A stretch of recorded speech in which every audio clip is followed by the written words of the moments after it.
Okay, let's discuss about criteria pollutants. As we discussed, there are 6 criteria pollutants: ozone, particulate matter, carbon monoxide, sulfur oxide, and nitrogen oxide and lead. So we will go through each of them one by one. Ozone. So what are the effects, the health effects of ozone? Ozone causes respiratory irritation and respiratory symptoms like chest pain, coughing, shortness of breath, burning of eyes and throat, asthma-related symptoms, and it also leads to premature aging of lungs. Environmental impacts. Ozone reduces agricultural yield. It also causes aging of rubber, etc.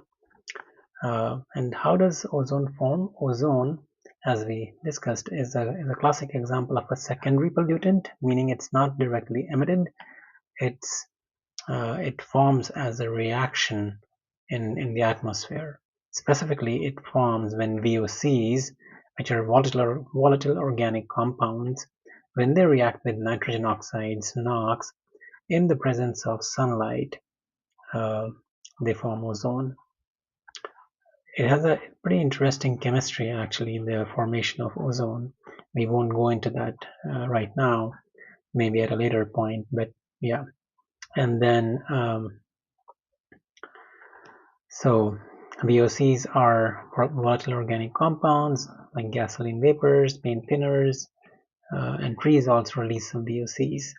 So overall, there's like these 3: transportation, industry, and biogenics. They contribute almost equally to the ozone because transportation releases these unburned VOCs and NOx, and similarly industrial emissions, you have VOCs and NOx, and then biogenics also produce VOCs. So how the exact percentage are split between the 3, it can vary geographically. NOx is NO plus NO2. NO is nitrogen oxide, and NO2 is the criteria pollutant. We'll talk about NO2 shortly. And some comments on ozone. So there is ozone in the stratosphere. You might have heard of the ozone hole. We don't hear of it that much anymore, but ozone hole was in the stratosphere due to the use of chlorofluorocarbons, which were phased out in the late 90s, and which has led to the the repair of the ozone hole naturally. So that we want that ozone layer in the upper atmosphere. It protects from UV radiation and so forth. But when we talk about ground level ozone, the tropospheric ozone, that's what we're talking about in this as a criteria pollutant. The ozone in the ground level, in the troposphere. So it's good up high, but bad nearby. And then ozone problem, the ground level ozone or the ambient ozone, the problem is worst in the summer because you have lots of sunlight. You see, this reaction is catalyzed by sunlight. So if you have a lot of sunlight, you would have more ozone. Of course, you will need to have all the 3 ingredients: the VOCs, the NOx, and the sunlight. And this plot here shows the trends of ozone in the US. These are the national trends from 1980 to 2023, and this dotted line here is the national standard. And you can see since 1980, the average levels have come down. So this is the positive effect of the EPA and the NAAQS, that levels have come down, and only in the last 1 or 2 decades we have started like hovering around or slightly below the national standard. And the overall, it's estimated it's a 26% decrease in national average. As we learn later, ozone is a bit of a, it's because it's not very, as I said, it has an interesting chemistry and sometimes not very easy to predict. And so the decrease in ozone, while significant, is still modest compared to some of the other criteria pollutants we're going to see. Here's an image showing the impacts of ozone on vegetation. You can see how the after you add ozone, it leads to discoloration, and it also leads to a decrease in crop yield. You can see on the y-axis here it's the relative yield, and different crops like sorghum, corn, soybean, peanuts, cotton, as you increase the concentration of ambient ozone, their yields precipitously drop. And here's an image showing the impact on rubber and material damage, basically. Okay, moving on to particulate matter. So particulate matter, it also has respiratory impacts. It can also lead to lung cancer and cardiovascular disease. Environmentally, it leads to reduced visibility, and the particles can settle in lakes or rivers through deposition, and it can also have impact on the global climate because of radiative forcing, because of the particulate matter. It can also lead to soiling of buildings and artwork. We will look at some images of this. Sources: particulate matter can be both primary or secondary. Primary could be mechanical abrasion, for example, if you have wind-blown dust, any kind of combustion. If you even tires on roads release because of that friction and abrasion that release rubber particles, and some of them can become airborne. Fires, big one, they release a lot of particulate matter, and in fact, those of you who are in Fairbanks, every summer, at least a few days we have when we are surrounded by wildfires, we can literally see the smoke, dropping out of air. You can smell it for sure, but you can also see the ash precipitating in the air. And those are particulate matter. And then diesel engines have a lot of particulate matter emission, power plants. And there are also secondary sources, meaning those that are formed after the components are released. Specifically, the reaction of sulfuric acid, nitric acid, ammonia in the environment, they form these particles or aerosolized liquid particles in the air that contribute to PM10 or PM2.5, more PM2.5. And yeah, if you look at the PM, it's categorized in PM10 and PM2.5. PM10 is smaller than 10 microns. PM2.5 is smaller than 2.5 microns. And PM10 is typically the dust.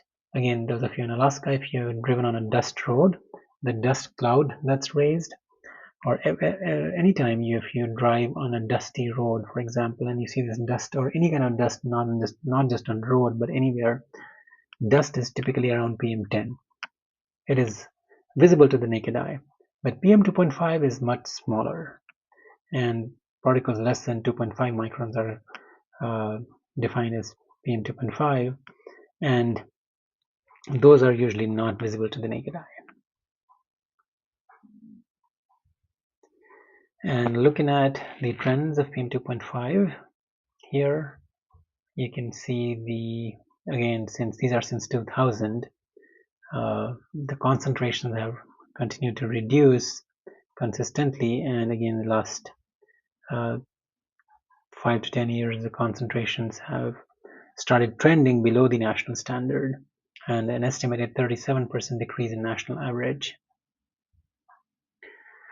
This is for Fairbanks PM2.5 data from 2006 to 2012, and I know it's kind of a resolution is not super good, it's just a bit hard to read, but you can see the gray bands represent the winter season and the white band represent the summer season.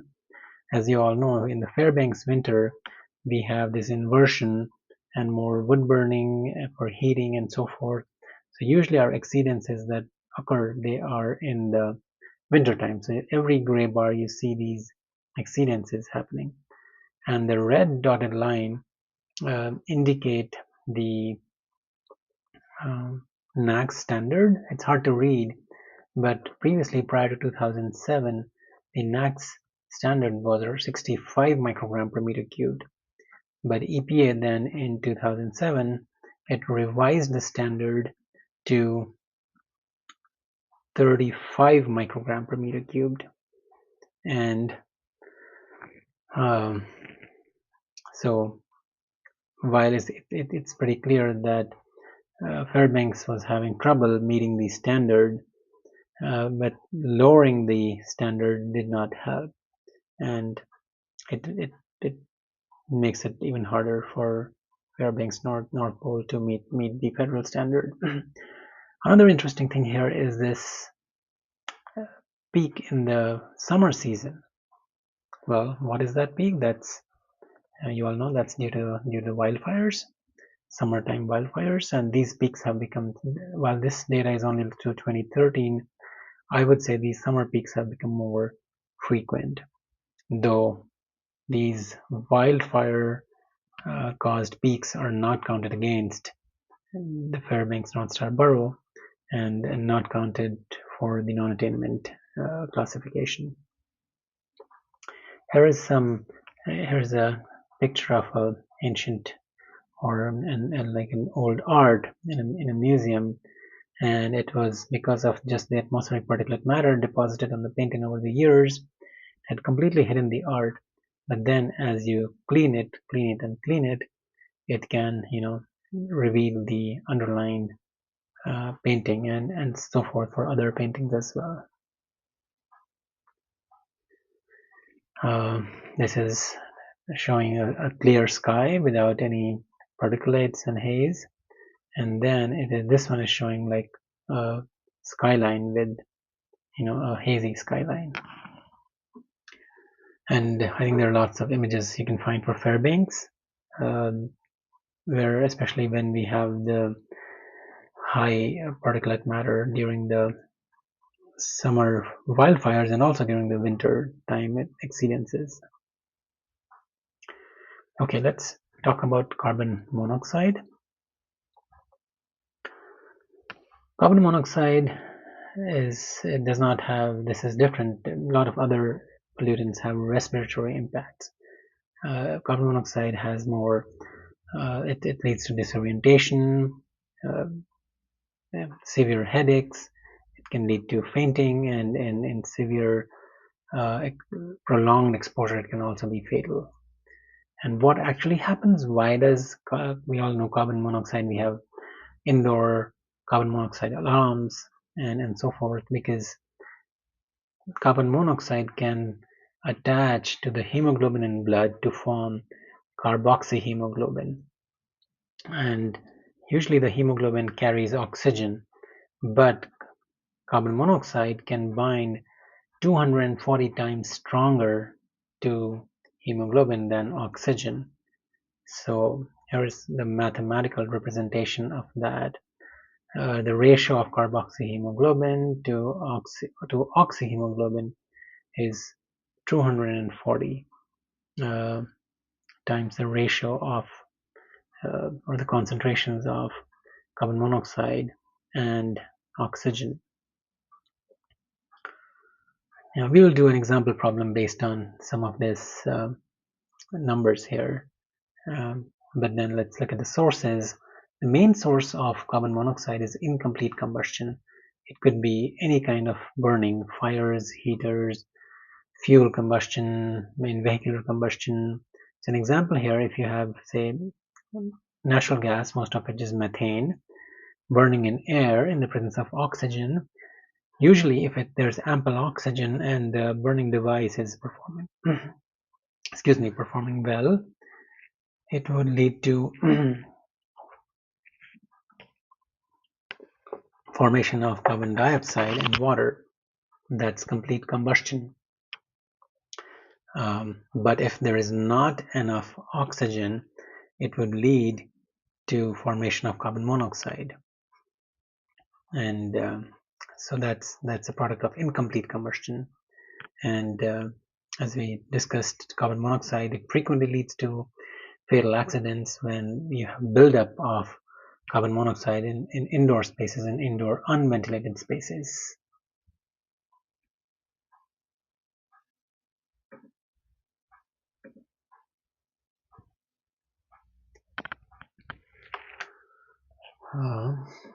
Okay. In this plot here, it's an interesting plot. This is a carbon monoxide plot, and the y-axis says number of days exceeding the 8-hour CO standard for Fairbanks, Alaska. And you can see in 1972 or 1970s, basically, there were weeks or months that were exceeding the CO standard. And it actually, Fairbanks used to be non-attainment for carbon monoxide at some point. But then, over time, the levels came down and they gradually almost disappeared. What actually happened here? Can you take a guess? Maybe you want to pause the video and think about it. Well, what actually happened here was due to the formation of the EPA and the implementation of NACs, a strong mandate was given to the motor vehicle industry to make the engines much more efficient and lower the vehicular emissions. So that, because the traffic related emissions or the vehicular emissions used to be a big part of the carbon monoxide concentration in ambient air. As the vehicular emissions became lower, as the engines became more and more efficient, the CO levels started to come down. And this was the story not just for Fairbanks, but nationally. You can see this here in this plot showing the national trend from 80 to 2020. There's a staggering decrease in carbon monoxide in ambient air, up to 88% decrease, it says, based on 32 sites, way below national standards. So carbon monoxide is not, like in the ambient air, it's not a problem that it used to be. But yes, we still need to watch out for it in indoor environments. Okay, let's do this example. Okay, so here's the problem where we have to estimate the percentage of carboxyhemoglobin that would be in the blood of a miner who is exposed to 1300 parts per million of carbon monoxide. So we were just looking at this ratio here, carboxyhemoglobin to oxyhemoglobin is 240 times to the volumetric concentration of carbon monoxide divided by the volumetric concentration of oxygen in air. Okay, so that's given to us and that's what we know. So now that we know this, so percentage carboxyhemoglobin. So see, all the hemoglobin would either be as oxyhemoglobin or carboxyhemoglobin. So this would be carboxyhemoglobin divided by COHB plus O2HB. So if we divide the numerator and denominator in this equation 1, so divide numerator and denominator by O2HB, that is oxyhemoglobin. I'm just trying to mathematically manipulate this equation here. So we would get COHB divided by O2HB over COHB divided by O2HB plus 1. So this would be equal to 240 YCO divided by YCO2, 240 YCO divided by YO2 plus 1. So if we simplify this, it would be 240 YCO divided by 240 YCO plus YO2.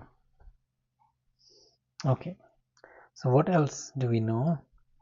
We know that in this case we know that YCO is given to us as 1300 ppm, and then we know that YO2, that's oxygen concentration is in air, is 21%. So we want to be able to convert this also into ppm. So recall from previous week that 100% is equal to 10 to the power 6 ppm is equal to 1. So I can multiply and divide by 1, 10 to the power 6 ppm divided by 100%. So this gives me 210,000 ppm. So that's my YO2. So now we are talking in the same units. So percentage carboxyhemoglobin could be 240 times 1300 divided by 240 times 1300 plus 210,000, and if I solve this I get something like 0.6, so which is equal to 60%. So the carboxyhemoglobin in the blood is 60%. And the other part of the question is, what are the health effects expected at this level? So let's look at this chart here. So at 60%, somewhere here, so more than 50, right? You would, it's the exposure duration is not given, but if it's in this range, and if the exposure is more than an hour, it could definitely have some serious effects beyond coma, and could even be fatal. So I hope you understand how to use these how to use this equation to calculate the percentage of carboxyhemoglobin. So here you can see when somebody is exposed to carbon monoxide, they're inhaling both oxygen and carbon monoxide, and slowly the carbon monoxide starts binding to the hemoglobin in blood. So this is normal oxygenation, where oxygen is binding to the hemoglobin in blood, but then the CO molecule starts to replace the oxygen molecule because it has higher affinity for forming carboxyhemoglobin, and that cuts off the oxygen supply. Starts with headache, nausea, breathlessness, and it can lead to loss of consciousness, and finally it can be fatal. So again, showing how the red blood cells, these are the carbon monoxide molecules, fumes can preferentially attach and block in the uptake of oxygen by the blood. and the effects of carboxyhemoglobin. So you can measure it in percentage. If it's lower percentage, there are no symptoms, but as the carboxyhemoglobin in blood, so this is how much you have carboxyhemoglobin in the blood, as it starts increasing with increased exposure at about 70%, it could induce somebody to go into coma with convulsions, and beyond 80% it could be fatal. And another chart showing CO exposure. So note that the x-axis is a log scale. So the higher the exposure and the higher the exposure time and the concentration, at 15 ppm of CO, you would not, the percent carboxyhemoglobin won't increase beyond a certain level, beyond a low level. You won't have any symptoms. But then as the concentration increases, which frequently happens in indoor environments, if there is a source, and then prolonged exposure at a higher and increasing concentration can lead to all these impacts. This is the same chart in a different scale. I think this is from the textbook, but you can use either of these and you would get the same. There's same numbers behind it, just expressed differently. This is cigarette smoke. So cigarette burning releases lots and lots of components, a lot of heavy metals, a lot of organics. But in terms of gases, carbon monoxide is probably the major component in cigarette fumes. So that's another source of personal exposure to carbon monoxide for someone. Okay, another is kind of if you look at this image, which loaf of meat is older? It's kind of a trick question because they are both the same. One of them has been packaged in carbon monoxide environment, which is called modified atmosphere packaging, or MAP, and where the meat product is surrounded by carbon monoxide, and the CO is replacing oxygen, which avoids oxidation and preserves the red color. But it can actually, while it may look fresh, it can mask spoilage, and you can see it's still red after being unrefrigerated for 6 or a week or even 2 weeks, or for weeks together. And there's a lot of debate and about this. This was reported actually back in, I think, about 15 years back, and this is in the European Union, to use CO for preservation of meat is not allowed. Okay, moving on to sulfur oxides. Sulfur dioxide can cause respiratory irritation, wheezing. Environmentally, SO2 gases can react with atmospheric water vapor and form sulfuric acid, and the sulfuric acid contributes to acid rain, which can corrode concrete, limestone, papers, metals, and so forth. But where does sulfur come from? Sulfur, one of the major sources of sulfur has been in fuel, in coal, and in other raw materials. For example, coal-fired power plants, steel mills, refineries, and so forth. So even sulfur in heating fuel, sulfur in diesel. So I think a couple of decades back, EPA banned the sulfur in fuel.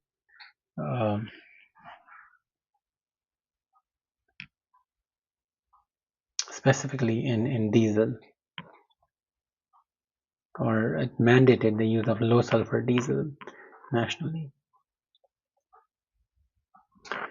And you can see this is about 2006 is when I think that mandate happened to remove to use low sulfur diesel.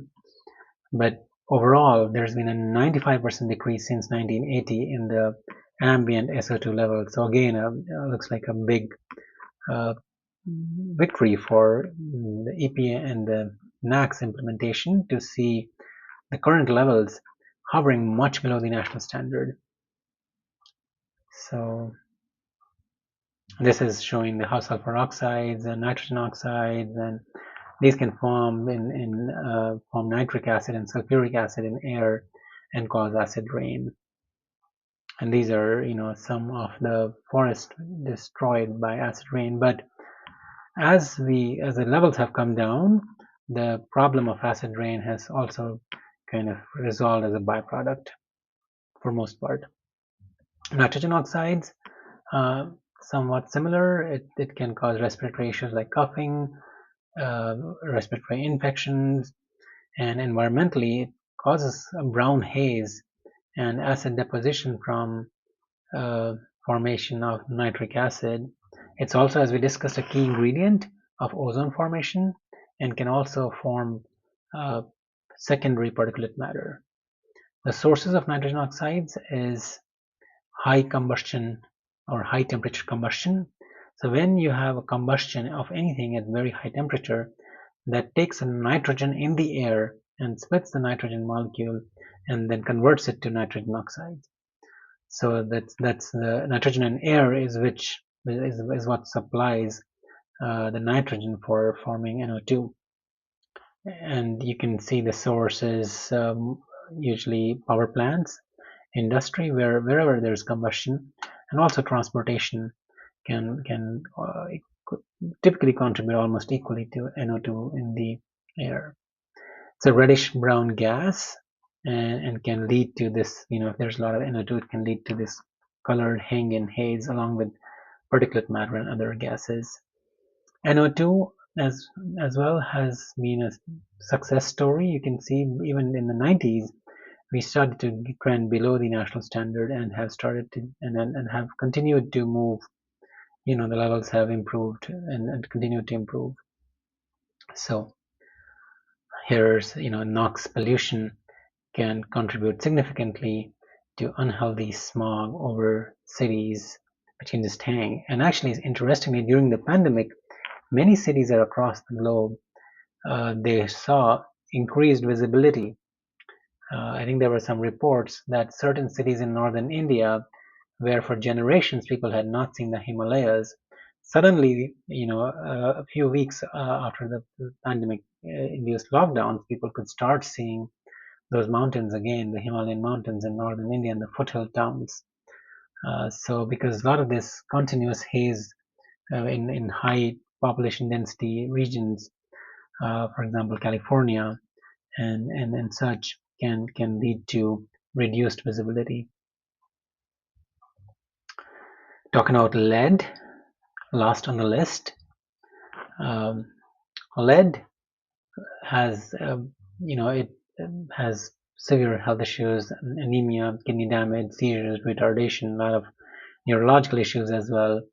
And it comes from lead smelters, battery manufacturers, incinerators, so some very specific sources.